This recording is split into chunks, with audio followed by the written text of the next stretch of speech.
Hi everyone, Keyboard Warrior here, and welcome to another keyboard review. Today we are reviewing the Leobog HI8SE. The SE stands for Special Edition, and there's some new features from it that the old model changed from. The changes are mainly a redesigned structure where the top plate covers the whole keyboard, and the knob is now tactile. You could get this from WhatGeek or Leobog website previously, but seems they are now sold out. I got it from a local vendor and managed to snag a slightly cheaper version, which is the black one without the back plate. Alright, now let's get into the unboxing.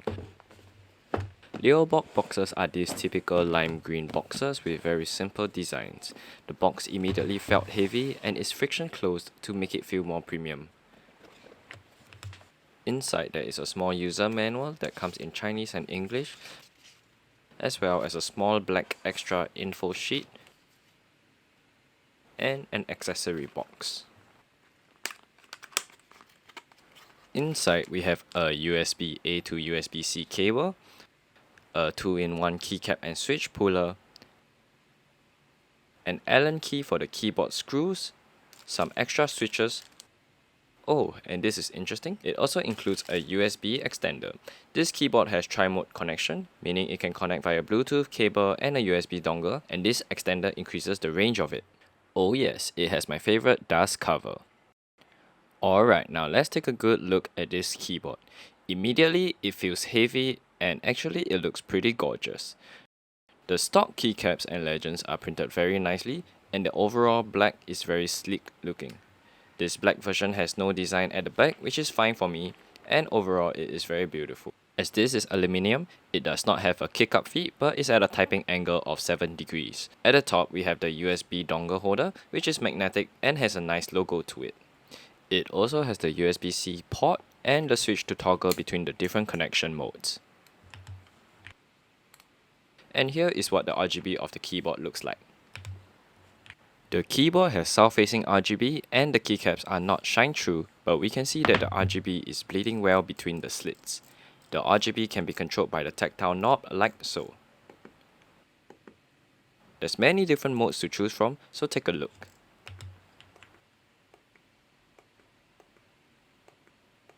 This here is what the tactile knob sounds like, and the turning feeling is actually pretty nice. So here's the stock typing sound test.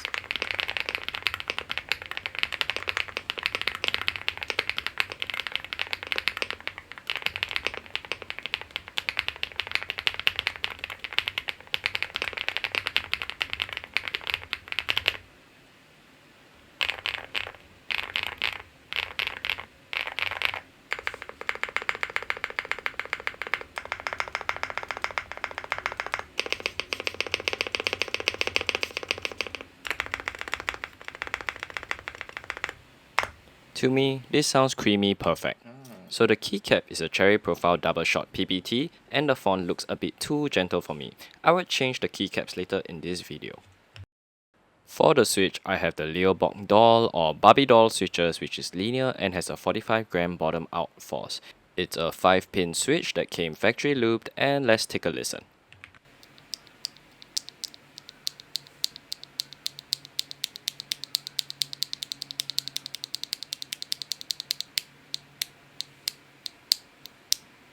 And these are their stock stabilizers. They look pretty budget given the design, color, and even the amount of loop inside is pretty little.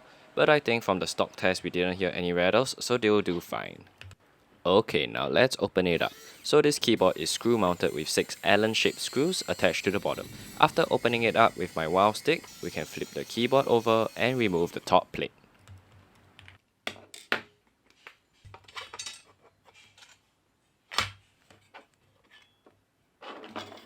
Behind the top plate, we can see that there's some tape at some parts at where the metal meets metal in the keyboard, which is essentially a force break mod. This helps reduce pinging sound from the keyboard. Lifting up the PCB, we can see that there's a cable attached to the battery and one more connected to the knob, which should be carefully removed like so. Alright, so this keyboard is normally 8000 mAh, but my cheaper one is 4000, so half the slot for the battery is filled with foam. The bottom plate we can see is super thin, which is from the redesigned structure of the SE, and it has the daughter board and the tactile knob connected at the top of the plate. For the case foam, we have a pour-on foam with a plastic sheet attached to it. Pretty standard and good for Leobog. From the PCB sides, we can see it has these silicone socks over here that have a small dot or nipple-like Lego that looks like it probably makes it sit better onto the plate. And this is what the back of the PCB looks like. It has no screws, so I can tear it off like so.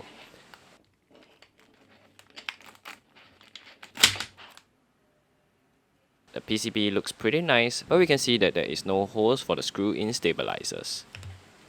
So on top of the PCB, we have a PET transparent pad, and following that it will be the underpad sheet